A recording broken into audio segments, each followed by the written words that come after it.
Now people keep lumping Arvid around and Kimi Antonelli together, ruthless about his positions. Except for one messy F2 season, his resume screams that I belong here. With Red Bull, the case is totally different. The Red Bull literally just said that they will take their time. They did not add him into the Red Bull racing seat, which gives Arvid a more controlled development, less spotlight, and less instant execution pressure. Which actually I believe is very smart, as long as Helmut Marko isn't breathing down your neck. Oh wait, well,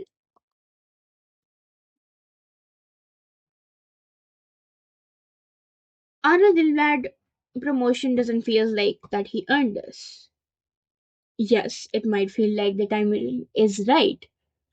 Maybe because the Red Bull sees Max still in his prime and there's a future gap, and bringing him would make a junior who just might peak at the right time.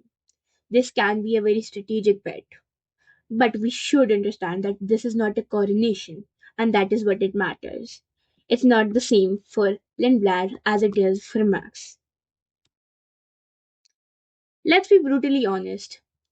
Arvid Lindblad is talented, very talented, extremely talented. But yet, he does not have what true generational rivals had.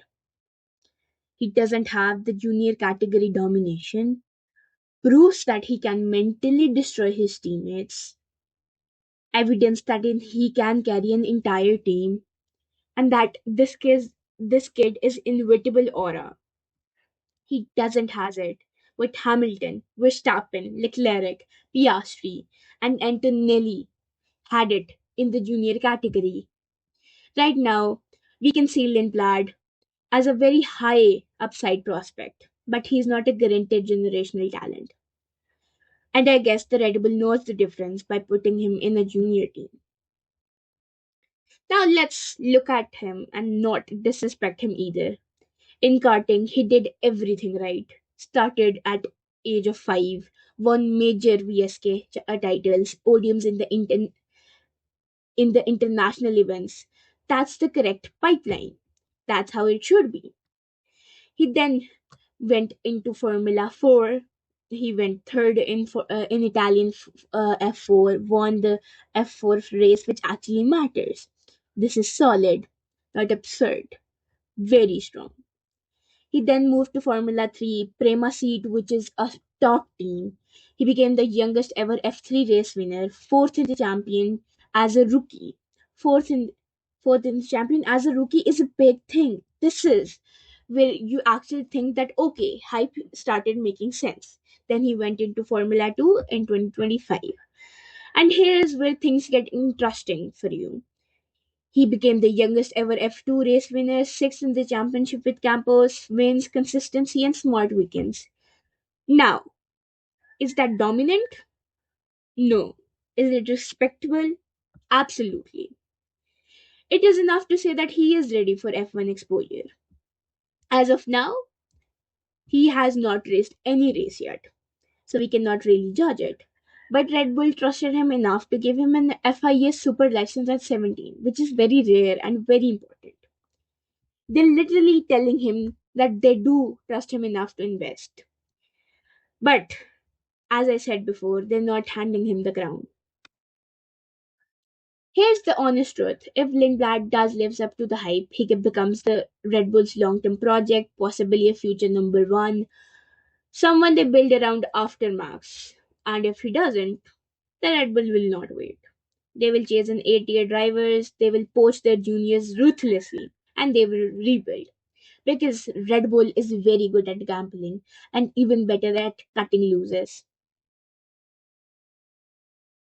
So is he the next Max? Short answer, no. Long answer, well, Max Verstappen is not a benchmark. He's an anomaly. Arvid Lindblad is the next Max Verstappen. He is Red Bull's next Campbell. Talented enough to be here, interesting enough to watch, not dominant enough to anoint. Now, according to me, and what might many agree with me, Red Bull hopes he can be historical and once in a generation. But the history book says otherwise.